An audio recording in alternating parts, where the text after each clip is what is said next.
So hello everyone. In today's video we will see the occupational structure. Okay, and our chapter is going to be completed by today. So the our next topic is occupational structure. Okay, so what was the uh, you know what kind of occupation people used to prefer during British rule. Okay, on the eve of independence. Okay, let's see. So during the colonial period, the occupational structure of India, either the distribution of working persons across the different industries and sectors showed little sign of change. So there was a change. Okay, we can see the change among the different sectors of the economy. Okay, now the agriculture sector accounted for largest share of workforce, which usually remained high of 70 to 75%. Okay, means 70 to 75% people were engaged in which sector? In agriculture sector.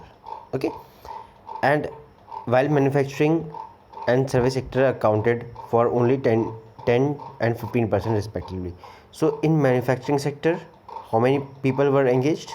10%. Okay, and in service sector, how many people were engaged? 15 to 20% people. So majority of people, we can say that from this data we can say that majority of people were engaged in agriculture sector, then in service sector, and lastly in manufacturing sector. Okay, now the another striking feature or aspect was the growing regional variation.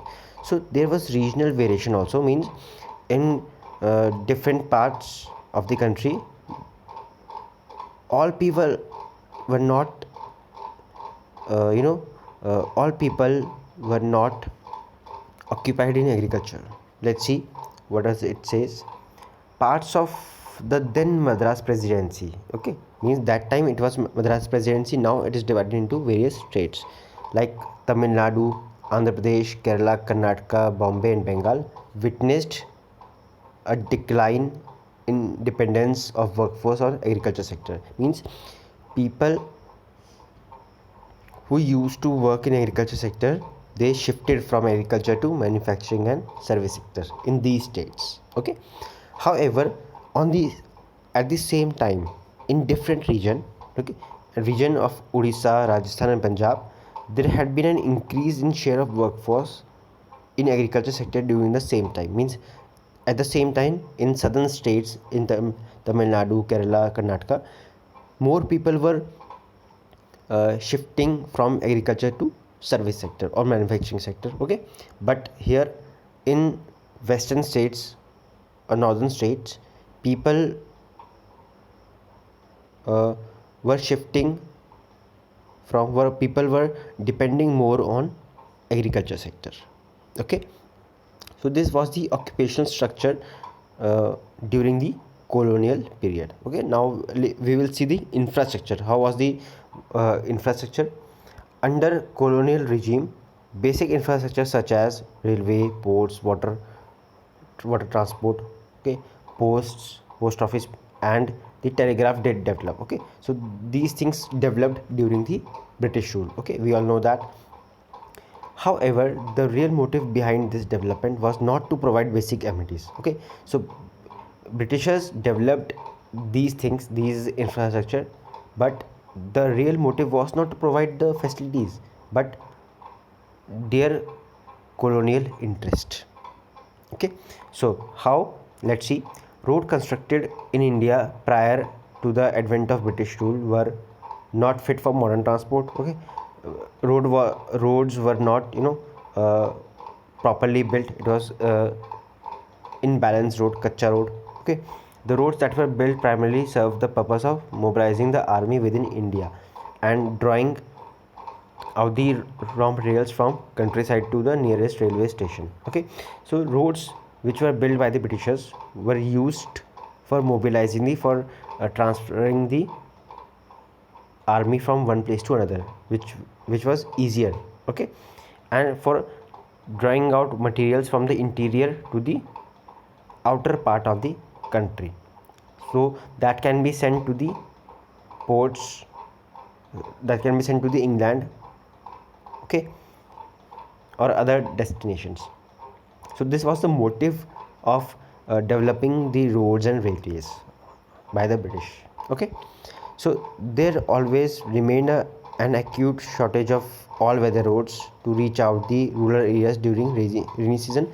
Naturally, therefore, people mostly living in these areas suffered natural calamities and famines. So for this, what happened? British introduced railway in 1850. This is the most important thing, that British introduced railways in 1850. Okay, see, we all know that the first train from Mumbai to Thane, it was introduced in 1853, but introduction of railways was in 1850. So we have to be careful while solving the MCQs.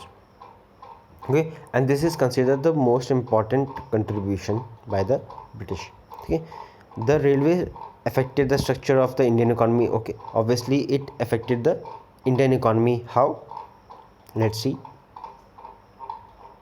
On one hand, it enabled the people to undertake long distance travel and thereby break the geographical barriers. Okay, so earlier there was no facility of traveling far distance. So by after railways, people were able to take long distance travel. Okay, and this broke the geographical barriers. On the other hand, it fostered the commercialization of Indian agriculture, which adversely affected the self-sufficiency of villages. So as we all know that Britishers shifted the agriculture from food crop to cash crop. So this enhanced the I would say commercialization of agriculture. Okay, enhance the production of cash crops.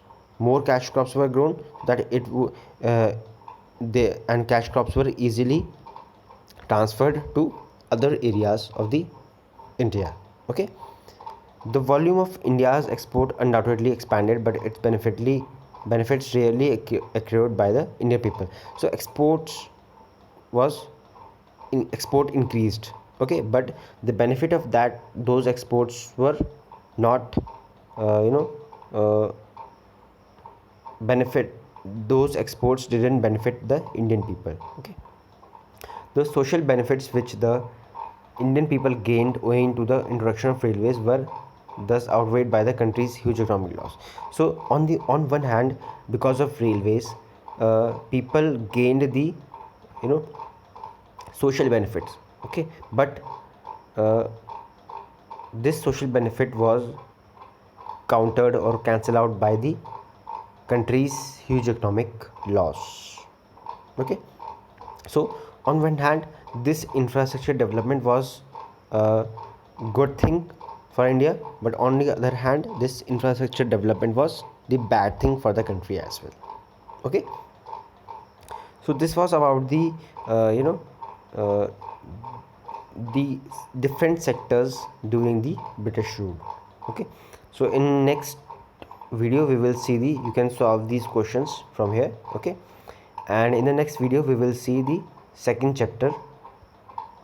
Okay, which is the Indian economy during 1950 to 1990. Okay, so thank you everyone.